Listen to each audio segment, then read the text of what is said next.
Welcome back, and hopefully now you've had a go at the Forces in STEM challenge that I set for you on behalf of the Marches Centre of Manufacturing and Technology. So, what we're going to do is explain how we approached the challenge and what we did. So, I'm going to show you a short video of what we did in order to address the challenge. If you remember, we asked you to design and make a cargo lift to lift cargo from the ground to the aircraft using the following materials: cardboard, materials to measure and mark out, skewers, something to join the materials such as glue or tape, um, string, and the key component that we suggested that you use was a pulley. So you could have used a cotton reel that could have been a pulley. You could have used a reel from ribbon or string. And you can actually pre-buy wooden pulleys or plastic pulleys. So those are the materials that we used. And we asked you to be resourceful if you couldn't source those materials. So the first thing that we did is we designed and made a shape for a frame to hold the pulley, one end, which would be lifting the cargo from the ground, and then the other end, which would deposit the cargo into the aircraft. So we measured and marked out a shape, and we had to think about the shape of that structure because we needed that shape to stand strong and withstand any forces that was pushing or pulling against that structure. So we needed to consider how it would stand up robustly when it's lifting and moving heavy weight. So we designed and made a structure for one end of the pulley system and the other.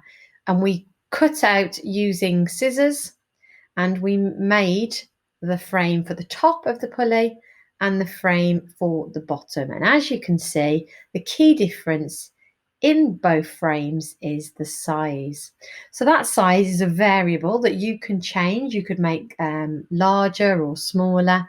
We then use those shapes and we pierced a hole in the frame shape in order to add our moving pulley that was going to be attached to an axle. So the axle we used a skewer, but again, if you couldn't find a skewer, you could have used something such as a pencil or a stick. We then trimmed the one end of that skewer before we then thought about how we would add the pulley. So that skewer is acting as an axle, and that axle needs to move freely. To make our frame rigid, we added a base, and we made sure that before we joined the base shape to the sides of our frame, that we made sure we got the sizes correct. So we made a base for both ends of our pulley system.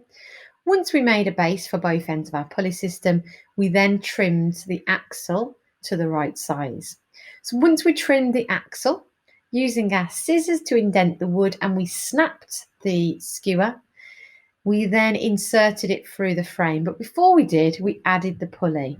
Now the pulley, for it to function properly, the axle needs to move freely, but the pulley needs to be fixed to the axle. So we used a glue gun to fix the pulley to the axle so it does not move. And that is key. So the pulley does need to be fixed. We then added it to the frame before we then considered joining it permanently with glue or tape. So we added the pulley to the one side of the frame, then we added the pulley to the other side of the frame, and then we checked to see how that looked. Now, the other thing that we needed to think about, of course, that pulley, that lift, is going to be lifting a heavy weight. So we do need to think about how we can reinforce that frame. So at the moment, that frame is twisting, and we need to think about how we can reinforce it. So what we used is just a small piece of card, a triangular shape, just to act as a reinforcement at the side of the frame. And we'll show you how we did that to have an impact on the strength of the frame. So the frame needs to withstand lots of forces. Once you've got the frame for both sides made up, so we've glued both sides, and as you can see, to demonstrate the strength, we've reinforced one side to show you how much stronger it is, to compare with the other side with no reinforcements. So that's how we reinforced it. So you are trying to withstand forces that are pushing and pulling against that frame.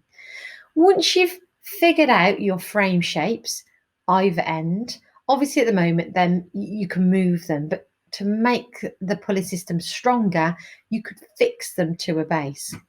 Once you've got both ends of the frame made up, you then need to add your pulley, which we have used a piece of string to act as our mechanical pulley system.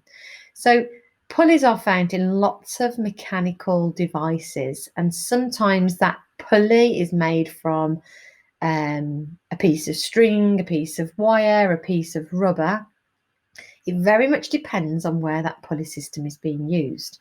So as you can see now, forces are in action. So when I turn one pulley, I'm not touching the other, but because that string is held in tension, I am able to turn one pulley, and friction is helping as a force to help that string move.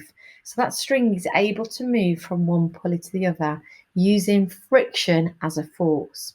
However, as I add a mass weight, which is me replicating the cargo, see what happens to the frame. So I'm adding the mass weight to the pulley, and you can see what's happening to that structure. That mass weight is pulling at that structure. It's creating tension, so it's going to take that structure down.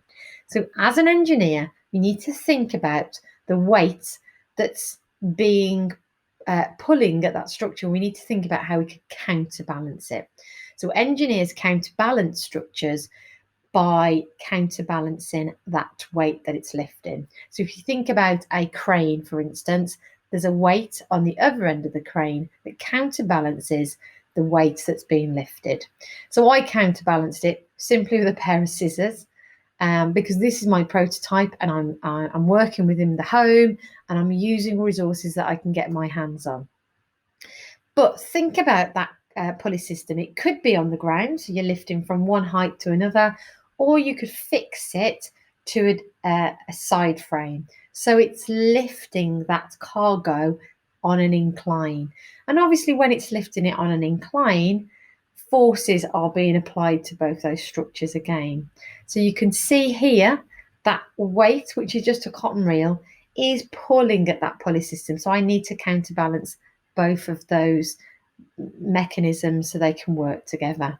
So that's how we did it, and here is a picture of our finished outcome.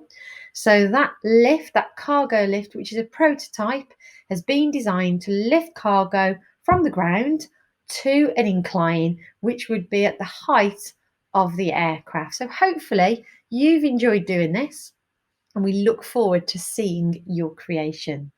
So thank you for taking part in the Forces in STEM Challenge for the Marches Centre of Manufacturing and Technology. We hope you've enjoyed it, and we hope that it's given you ideas to do further investigating, further testing, and having a go in the future. And we hope to see you all at the Forces in STEM event later on this year. In the meantime, if you'd like to explore more about what we do at the Marches Centre, please visit us on the link below. Visit our website. You can have a look at what opportunities you could potentially explore in engineering and manufacturing at the Marches Centre. Look forward to seeing you all soon. Goodbye.